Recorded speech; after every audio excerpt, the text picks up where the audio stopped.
A pessoa que fez o ditado popular que diz pau que nasce torto, morre torto, se referindo a pessoas, ela não foi bem sucedida. Até porque a palavra de Deus fala de muitas pessoas que eram tortas, tipo Paulo, que depois que ele aceitou Jesus como Senhor e Salvador da vida dele, né, entregou a vida dele nas mãos do Senhor, ele se tornou uma outra pessoa. E você não nasceu torto, continua torto? Eu nasci torta, eu não continuo torta, porque eu também recebi esse mesmo Jesus como Senhor e Salvador da minha vida. E existem testemunhos na atualidade de pessoas que nasceram tortas, que viveram tortas, mas que não continuaram tortas. Por quê? Vamos ouvir o testemunho agora de um irmão abençoado que vai, assim como ele abençoou a minha vida com o testemunho dele, vai abençoar a tua vida também. Preste atenção e depois me diga se a pessoa que fez o ditado popular dizendo pau que nasce torto, morre torto, ela não se enganou? Vou tentar resumir o máximo. Meu nome é Expedito Martins Torres, sou conhecido por alguns por Edmilson. Alguns me chamam de Emanuel por conta da minha marcenaria. É o nome escolhido porque esse nome me fala algo. Então, eu tive uma vida muito desregrada e cheguei a um patamar que eu não desejo para ninguém. Eu, muito jovem, comecei a trabalhar e conheci um amigo que gostava de maconha e eu experimentei através desse colega e daí em diante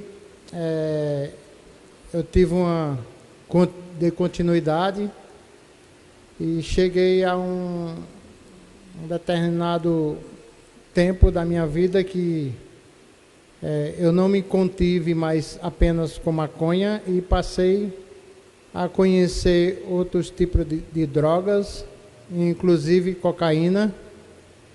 E o custo de vida, aquela vida que eu levava era um pouco alto, então eu resolvi fazer uma outra escolha, ou seja, passei a traficar. Me tornei traficante. Até um tempo, tudo bem, até que, para mim, aos meus olhos humanos, fui parar na cadeia. Eu prometia para minha ex-esposa parar, mas é um engano de todos que se enveredam por esse caminho, porque a tendência é cada vez aumentar. Como fui parar na cadeia, fui preso como tráfico e na cadeia eu vi muitas coisas indesejáveis e cheguei a um nível de decadência, me tornei a terceira pessoa depois de ninguém. Imagina só, uma pessoa se considerar ninguém, depois de ninguém, ninguém e ninguém outra vez. Foi assim que eu cheguei. Então, naquela posição, ao fundo do poço, nasceu uma luz. Enxerguei uma luz através de um irmão da Assembleia, que tem um carinho enorme por esse irmão. Ele ia pregar o Evangelho na cadeia, no portão da cadeia do lado de fora, a gente do lado de dentro, foi permitido, ele conseguiu, enfim. Eu ganhei um Novo Testamento e eu passei a ler as Sagradas Escrituras e comecei a ver muitas coisas, maravilhas do Senhor Jesus Cristo, e começou a falar comigo e eu não me contive, me escondia para chorar, porque na cadeia não pode chorar. E então, um dos versículos que ele falou muito comigo, Lucas 5:32, ele disse assim para mim: não vim chamar justo, e sim pecadores ao arrependimento. E eu senti ele falar comigo, literalmente.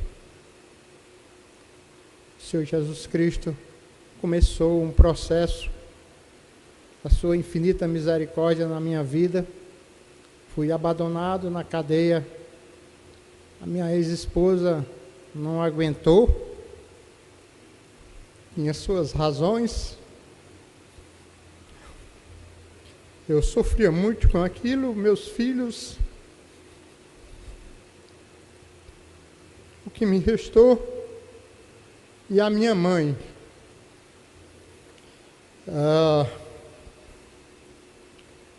Eu não consigo, me contei com isso, que eu estou lá, nesse momento eu estou lá na cadeia. Eu estou passando por tudo isso novamente, com um único propósito, de glorificar o nome de Deus. Porque sem Ele é impossível, era impossível estar aqui hoje. Então Jesus Cristo falava comigo, sempre que eu lia. Havia aqueles milagres, aquelas transformações de vida. E eu entendi que eu poderia ser transformado também. Ele tinha poder para isso e tem. Inclusive me transformou. Saí da cadeia, tentei fazer tudo novamente, mas por um bom tempo eu comecei a fumar maconha novamente, tentei traficar, mas as portas estavam fechadas para mim. Eu não entendia aquilo, mas hoje eu entendo. O Senhor Jesus Cristo fechou as portas do crime para mim, e eu não tive tanta oportunidade, tanta facilidade como antes. De imediato eu não entendi.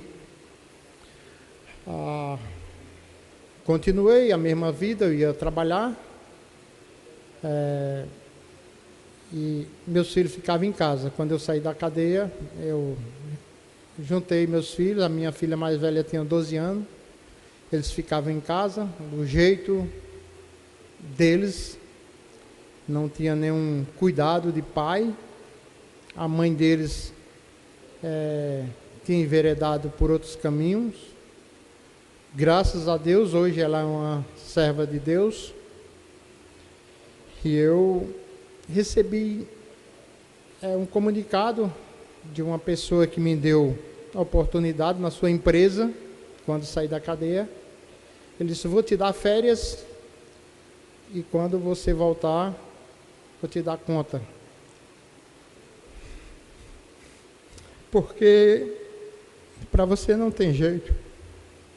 Eu fumava, eu usava droga dentro da empresa dele, eu não respeitava o encarregado, eu era rebelde e desrespeitoso. Aliás, esse amigo tinha intenção de me classificar e eu não consegui por conta das minhas rebeldias. Eu então recebi férias, fiquei com medo.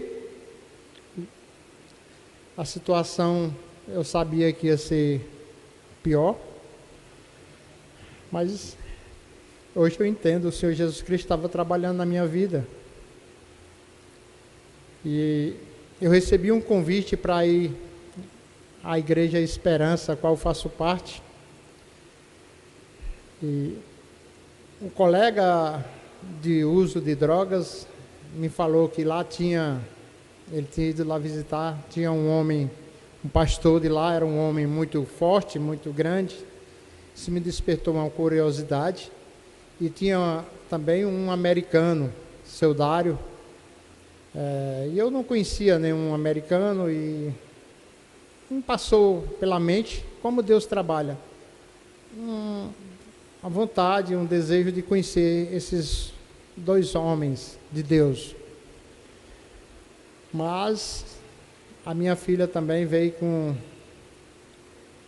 esse mesmo convite. Ela já tinha ouvido falar também, e eu entendi depois que Deus usou ela para isso, porque ela não tinha sua infância, ela tinha 11 anos, 12 anos, mais ou menos, vivia em casa cuidando dos seus irmãos, não saía a lugar nenhum. Eu ia para o trabalho de manhã, voltava à noite, eles ficavam só. Quando eu chegava ia fumar maconha, meu interesse era só em fumar maconha e usar droga, e trabalhava porque era o único meio de renda até então que eu tinha. Com as drogas já não tinha mais êxito. Então eu resolvi ir àquela igreja. Eu morava ali onde é o açaí hoje, aquele terreno ali, eu morava ali. Então eu tinha 2 pés de maconha, fumei maconha pela última vez de um desses pés que eu tinha lá, cultivava. E na minha inocência, eu orei, eu falei com Deus, eu disse: olha, eu não tenho um desejo de deixar de fumar maconha, mas o Senhor é quem sabe. E então eu fumei, e eu tinha uma imagem muito feia, eu parecia Seu Madruga, eu pesava 60 quilos, tinha um cabelo no ombro, e eu gostava das músicas de Raul Seixas, e por aí você tem uma ideia. E eu saí com meus 5 filhos, fui ao culto. Após ter fumado essa maconha, eu disse assim: eu vou botar lá na janela, e Deus quiser, o diabo vai levar. Veja a minha inocência, a minha mentalidade. Se eu voltar e estiver aqui, só que Deus não usou o diabo, que ele pode todas as coisas. Ele usou o vento para levar. E então, quando eu cheguei ao culto, pastor Velke pregando, eu não me contive, não me lembro de palavras daquela mensagem, mas apenas do apelo que ele fez no final. Ele disse: você que entendeu o evangelho da salvação e quer entregar a sua vida a Jesus Cristo, pode levantar a sua mão para que eu possa lhe identificar e lhe orientar melhor. Me lembro apenas dessas palavras. E eu, com muita convicção, eu levantei minha mão, não conseguia me conter as lágrimas, era um negócio muito forte. E ele novamente fez um apelo, eu novamente levantei a mão, e ele teve dúvida, eu no lugar dele eu teria a mesma dúvida. Ele perguntou: você tem certeza da sua decisão? E eu: sim. E aí então começou um processo, uma nova vida.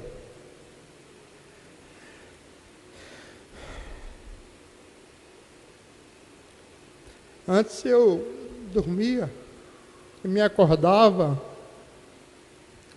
o primeiro pensamento era se eu tinha droga para me usar. E quando eu entendia que não tinha, eu ficava maquinando, pensando o que ia fazer, como eu ia conseguir. Mas depois dessa noite, desse encontro, foi diferente. Eu sonhava assim, usando drogas, Mas eu me acordava apavorado, chorando, imaginando que tinha caído. Mas quando eu entendia que era apenas um sonho, eu dava graças a Deus. E assim foi meus primeiros dias, meses. Esse mesmo amigo que me convidou para ir à igreja, logo mais ele voltou à minha casa e disse: eu te dou 30 dias para você voltar. E aquilo foi como se eu tivesse tomado um murro. Eu senti um medo enorme. E aquilo me levou a orar com mais intensidade e clamar a Deus. Eu não queria mais aquela vida. E eu passei a andar com Jesus, uma nova criatura. Na quarta-feira seguinte, aliás, na segunda-feira seguinte, o pastor Velco foi lá em casa conversar comigo, logo de manhã cedo. Eu creio que ele ficou com muita dúvida. E ele conversando comigo, e eu disse: pastor, amanhã eu vou cortar meu cabelo. Ele disse: não, eu não estou te mandando cortar o cabelo. Eu digo: sim, mas eu entendi. Para um bom entendedor não precisa muita leitura. Pelo que você falou aí, eu entendi e sei como deve se comportar um cristão. E eu cheguei na quarta-feira, lá, uma outra imagem, foi um outro susto. Em seguida, eu me tornei um crente sem vergonha, porque não tive vergonha de me envolver. Teve um retiro, logo na quarta-feira, se eu não me engano, e eu já estava dentro. Eu falei lá em público: eu não quero mais ouvir Raul Seixas, eu quero ouvir louvores. E o irmão Jonas levou, na época ainda era fita cassete, ele levou uma porção para mim, e eu ficava ouvindo os louvores em casa. Vizinho tinha uma churrascaria, o som alto lá de carro, e eu trancava as portas e ligava o som alto e para abafar aquele som. E foi uma luta, um processo, e hoje eu me sinto, como eu falei, eu me tornei a terceira pessoa depois de ninguém, mas hoje eu me sinto o homem mais feliz do mundo. Eu não sou o dono do mundo, mas sou filho do dono. Jesus me ama. E Ele ama você também que está me ouvindo agora, você que tem a situação semelhante ou está passando por algum problema na sua vida. Entenda que Jesus Cristo é bom. E Ele nos ama e Ele quer o melhor para nós. As nossas decisões, as nossas amizades não determina quem somos, mas influencia. E tenha cuidado com as suas decisões erradas. Eu quero agradecer